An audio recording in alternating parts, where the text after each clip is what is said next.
For this second part of the lesson, we need to determine what kind of triangle is ABC. So it could be scalene, it could be right triangle, scalene right.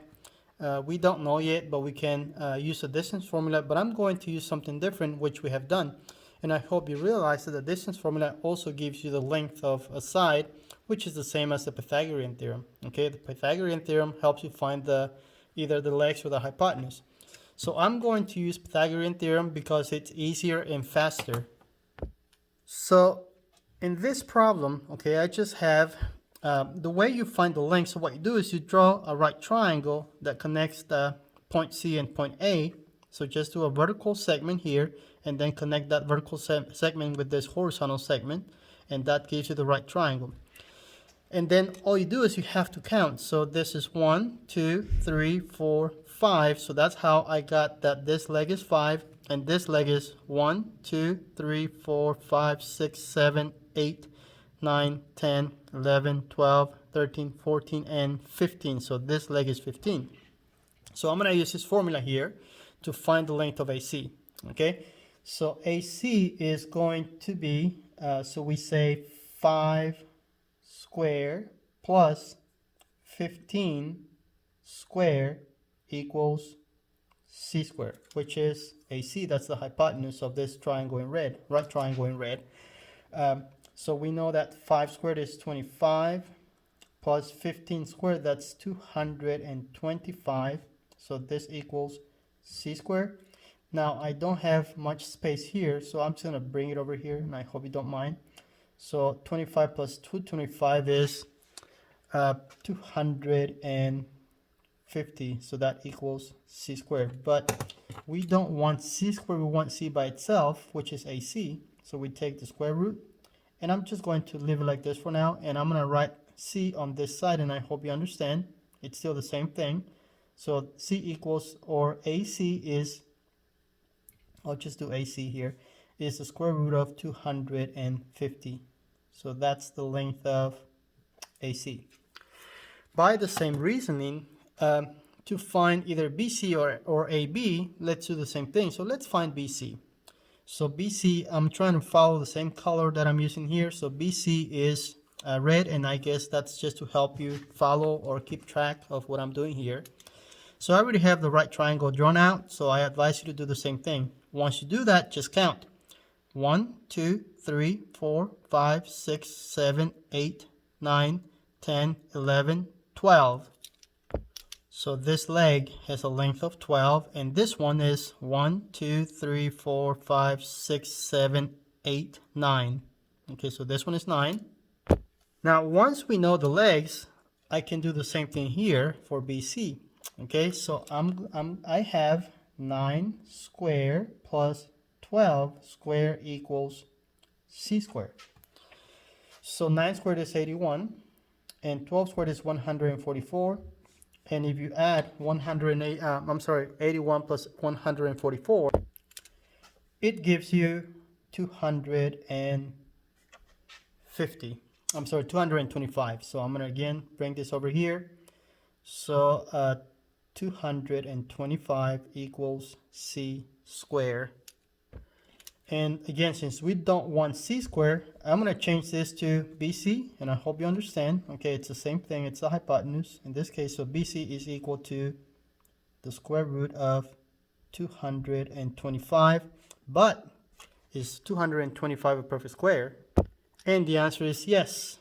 This is actually 15 units. Okay, so this is the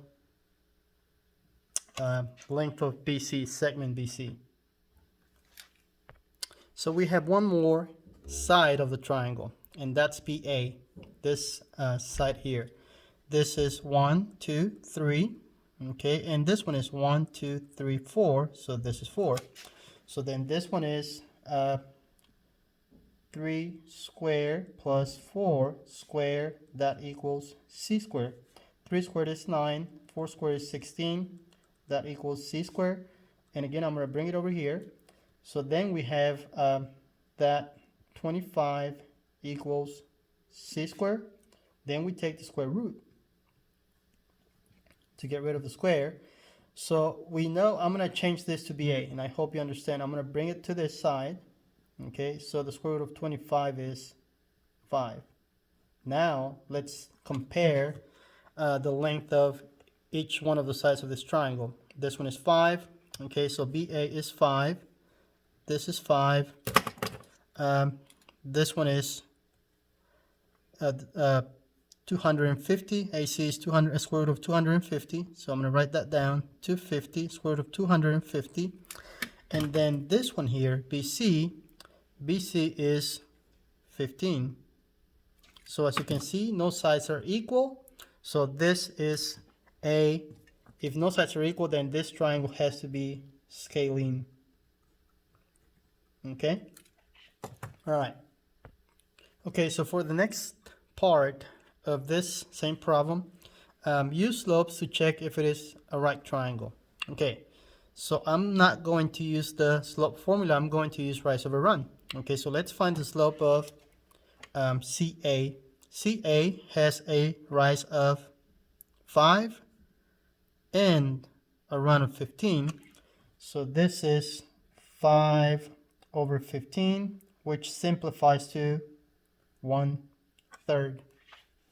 Okay, let's do the same for BC. BC has a rise of 9 and a run of 12, and this simplifies to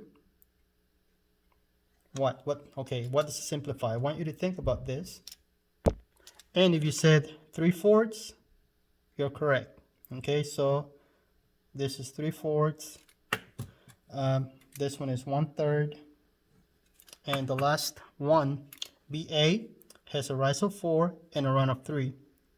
So this is 4 over 3. But notice that the slope of this segment here is negative because it's coming down from left to right. So this is negative 4/3. Now look at this slope here, the slope of BC, okay, and the slope of BA. Are they opposite reciprocals? In other words, if you multiply 3/4 times negative 4/3, does that give you a negative 1? Well, if you're not sure, you can always check. So 3/4 times negative 4/3, this 3 and that 3 simplify to 1, this 4 and that 4 simplify to 1, and all you have left is 1 over 1 and 1 over 1.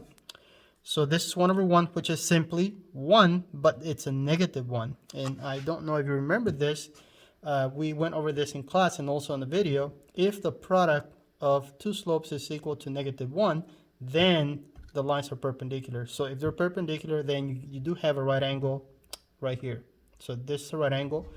So use slopes to check if it is a right triangle. This one is, I'll say yes. It is a right triangle. Okay, now just I know this is kind of cramped, but I hope you can see that.